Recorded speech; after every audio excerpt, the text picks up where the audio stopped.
Hey guys, how you doing? Steve Lav here. It is March 6th, 2016. It's a Sunday, and I'm just gonna do a little coffee chat. Actually, I'm all coffeeed out, but I'm gonna drink a little bit of water here. I want to talk about a couple of things going on with me. I just recently, you know me. I do all kinds of different stuff. I do plumbing, heating, air conditioning. I do oil, gas, furnaces, boilers. So I got a wide variety of stuff that I work on. Oil tanks, well tanks, well pumps, sub pumps, dishwashers, all kinds of stuff. So I recently did made a whole bunch of playlists at the bottom of my station, and I went and I put all the videos in the playlist. I got 87 different playlists. So if you guys are interested in watching something, you could go down on a playlist and find it, and then I have them all categorized. So all them videos are for that particular thing, like say AC, air conditioning charging, or air conditioning capacitors, and I got all the videos that retain to that particular thing in that playlist. So I went ahead and did all that because I've had quite a few playlists before, but I didn't have it broken up as quite as much as I do now. So, for my subscribers, if you were interested in anything like that, I did spend the time and I went in there, and I might make some changes in the future and kind of break it up more. But I got 87 playlists, so that's a lot. I put a lot of time into trying to think about how I was going to do it and stuff. So, um, what's going on with me? Well, I got some stuff coming up this week. Like me, I try to post all the videos I work out in the field. If I can get some footage out in the field, I try to render it and edit it up. And sometimes I make videos, sometimes I do, sometimes I don't. It all depends. What I want to talk about today is I've worked with a lot of guys in the past. When I first started out in the trade, I was in the union. And I worked for a lot of guys that were in the union. I got a lot of respect for a lot of the guys. Some of the guys in the union aren't as good as others. Some people say, "Oh, union guys are all a bunch of bums." No, it's not true. There's a lot of good guys in the union, and I just want to explain something. Sometimes these videos help out the young technicians that are coming up in the field, and I talk about my experiences, and sometimes it helps them. So that's why I do these videos, more or less for the young guys out in the field, and um, sometimes they can get some information and it might help them in their time of need. Now, I worked for a bunch of different guys, and some guys work slow, and other guys worked fast when I first started. And I used to watch these guys. There's one guy, his name was Jim Crabtree. He was a cranky old plumber. He was a plumber. And when I first started out, my father was a plumber, so I got in as a plumber. Plumbing and heating, we did that. And then I went to school, later on for air conditioning, oil burners. We didn't do that in the union. I went to school for that, and I learned that on my own.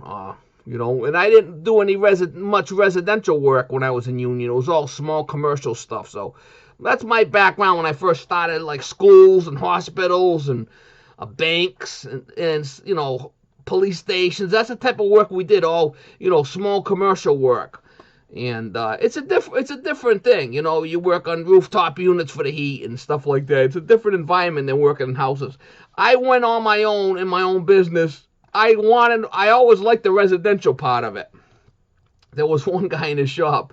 He was an old plumber, and his name was Kenny. This guy's name was Kenny, and he used to go around just doing jobbing for the boss. Now, the boss that I worked for, he was a Jewish guy, and he had a lot of, they had a ton of money, $4 or $5 million he made in his lifetime, and he lived with his sister, this guy, and he was a Jewish guy, and he was rich. But he was a good businessman. His name was Murray Goldberg, and that was the owner. And this guy Kenny used to work and used to do all the jobbing, and I used to go with him once in a while, and he was a shady cat, this guy. Some of the stories, some of the stuff he did was really funny. But so that's when I was in union. I always wanted to do residential work. So after I was in there for like 10 years, 12 years actually. I was in the union, and I got out and I started my own business, and I've been on my own for like 22 years now. Doing residential work because that's what I like. That's what I like to do. So, in life you got to do what you like to do. I get a lot of people ask me, "Oh, I watch your videos. I want to get into the trade. How should I do it?" You need to follow your dreams. Just make it happen. Go to trade school and get in with a company. That's the biggest thing. Find a job, get in with a company. Do what you got to do. If this guy don't want to hire you, look somewhere else, but follow your dreams. And if you like your job, you'll be fulfilled in life. I truly believe that for the young guys that want to get in the field, you really need to work at it to find a job sometimes. It's not easy. But anyway, let's get back to Jim Crabtree. Now, this guy he was a plumber, and we were working at this St. Luke's Hospital. We're doing this big 4-story renovation. Right now, it's the emergency room, but it was 4 stories of renovation. It was all copper work and cast iron work, and the hospital was all wide open, all demoed. And we'd go in there, and they would set up all the plumbing and all the drains and the vents, and they would have to work all the drains and vents and tie it all in. And it was quite an art to do all that stuff. You have to lay it all out and everything. And this guy, Jim Crabtree, he was a slow worker. Now, he wasn't a fast worker. He would move slowly, this guy. And he was one of these guys, that I would say to him, you know what I think? You know what I think? Because I was an apprentice, I used to do work and help these guys. And sometimes I'll go help Jim over here for, a couple hours. And I would help him clean the fittings. And, he would flux them up and solder them. And sometimes they would let me do a little bit. I was an apprentice. I was learning, And this guy would say, I would always say, you know what I think? And the first thing we would say is, you don't get paid to think. Shut up, So, he was tough on me, that bastard. But I tell you, I respected the guy. I still respect him to this day. He's probably dead and gone, or he's probably, 95 with false teeth watching my videos. I don't know what the story is, but anyway, he was a slow-moving dude. He was a big guy, big, tall, skinny guy. And but he would get a lot of work done in the day. The moral to the story is you don't have to move fast to get a lot done in the day. He would, the other guys would run around, make 4 trips to the dog box, back and forth getting fittings.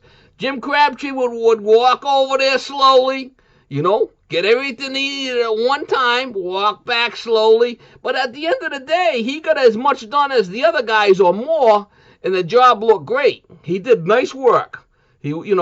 But the moral to the story, he wasn't a whirlwind. He was a small, slow-moving dude, but he made less steps at the end of the day.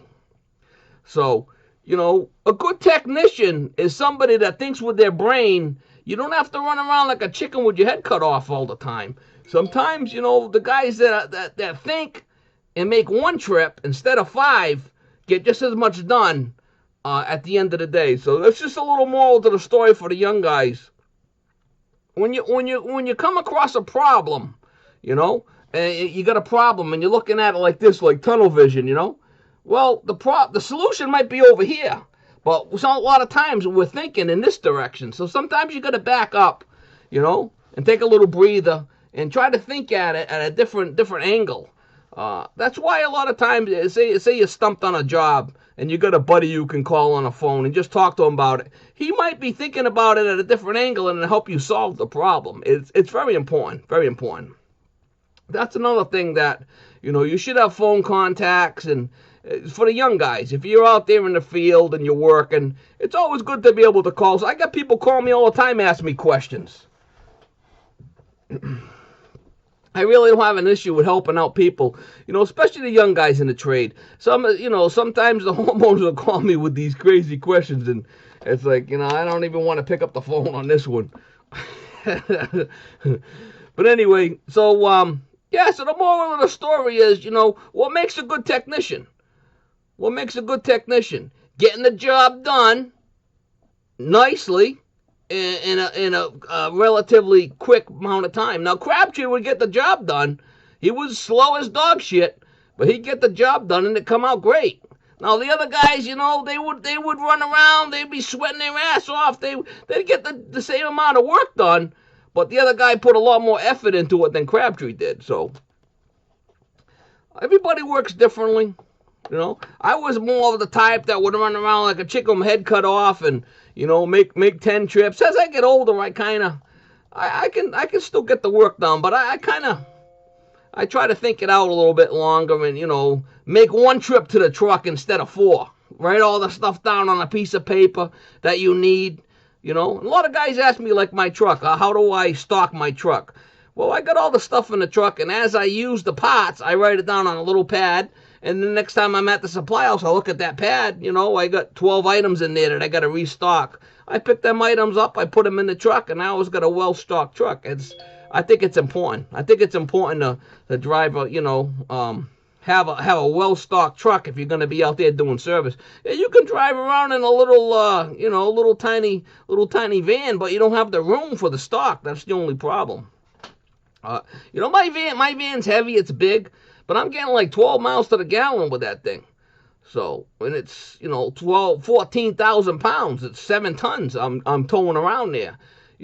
She's no race demon. She's a moving lady, but I kind of like them wide glide ladies, They're the kind you want to hang out with at night. They're nice and comfortable, I'm just joking. I'm gonna get in trouble on this one. Oh, he's joking around, Mama. Gonna get him. We're gonna get him. But anyway, what else is going on? I'm gonna get in trouble. Oh, I'm just joking, guys. Look at me. I'm not no little skinny dude no more. I'm a wide glide too, so I can make fun of people. Yeah,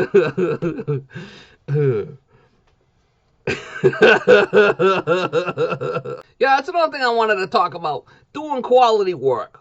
It's very important to do quality work. Make sure that all your pipes and everything is nice and neat and square. If you're doing duct work, make sure that you got cross bends and everything's nice and square and level. Because, if you do a job and it's crooked and it's bent and you leave it like that's a trophy going to be there forever. Every time somebody walks down in that cell, they're going to say, who did that job? And your name's on it, Look, you need to do good work. It's fair. I don't know. That's the way I feel. I think that, it's important to do good work. Guys just say, oh, it's in the walls. It don't matter. Yeah, it does matter. Don't take a lot more time to make sure everything's square and neat. And, if you're going to walk out to the truck to get another fitting, go get it. Do quality work. And if you do quality work, you always be busy. You always have people that call you because they know you do good work and they need a job done in the future. Well, yeah, he did a good job. Let's call him back, If you're a slasher, what are they going to do when they need work done? Oh, man, I don't want to have that guy come in my house. He left a mess and the pipes are all crooked. I had to call so-and-so in to fix it. So, it's good to do quality work. It's important to be a good technician and try your best. To the young guys, Rome wasn't built in a day. We all, as we work, as we grow, and we're always learning. It's an ever-evolving learning experience, I should say. Every day's a school day, and it's always going to be like that. Even guys that have been in the trade for 30, 40 years, you ask them, they'll tell you straight up, they're still learning. They learn every day. They learn something new or this or that. Yeah, they and that's another thing that you can't teach experience. That's something that I'm a firm believer in. Experience comes in time, working out in the field. You get more and more experience, and you get more and more confidence. And it's not something that you could teach. You can't teach experience. It comes with time. So as a young technician, just, do the best you can and try to do a nice, neat job. Try to be, kind to the people, nice to the people, polite, and you guys will do fine. You guys will do fine. And the longer you're in the trade, the more you learn, the better you'll get at it, the more confident, the more you'll be able to do. It all takes time. Don't think you're going to be a super tech in the first 60 days or first couple of years. The longer you're at it, the better you'll be at it. So a lot of times I do these videos and it helps out the young guys. And that's why I like to do the videos, to help out the young guys. A lot of the old technicians, they might be, oh, yeah, he's throwing a line. No, I'm trying to help out the young guys. And it's the truth. So bear with me on the videos. And I've been trying to post some quality videos. And I'm going to continue to do what I can. For the videos. It's more like entertainment. I'm thinking some of these videos are nothing, sometimes they're nothing special, but I do a lot of different stuff, and I do my thing my way for a reason, I learned over the years what works for me, what's not gonna leak, I can put in and it's gonna be a good quality job. It's not gonna leak. That's what I want to do. You know, I don't want to put something in that's gonna leak in 6 months from now and I get called back. I don't want that. But anyway, guys, I just want to say thanks for watching the videos. Thanks for all the comments and the all the subscribers and you know it's been a good run and I enjoy the whole YouTube community and the HVAC community. It's a good group of guys where for the most part they're all good guys. What do you mean? All right, guys. So like I said, I got all them playlists set up there. So if you need to look at something, you can check them out.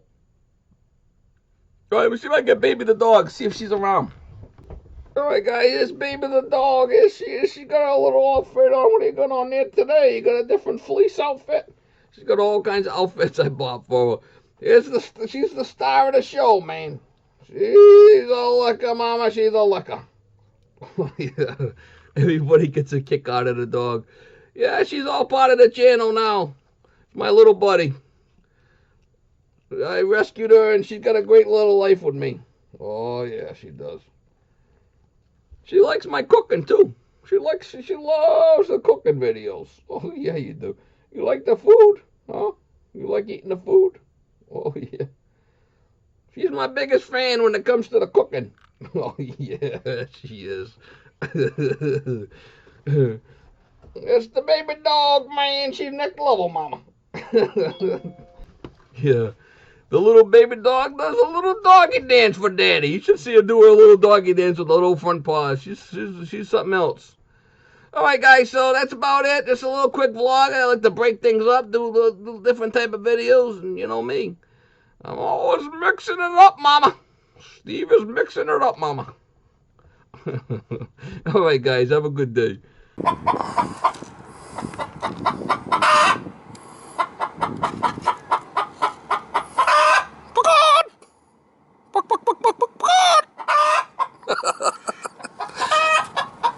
He's talking to me, mama. Mama, he's talking to me, mama.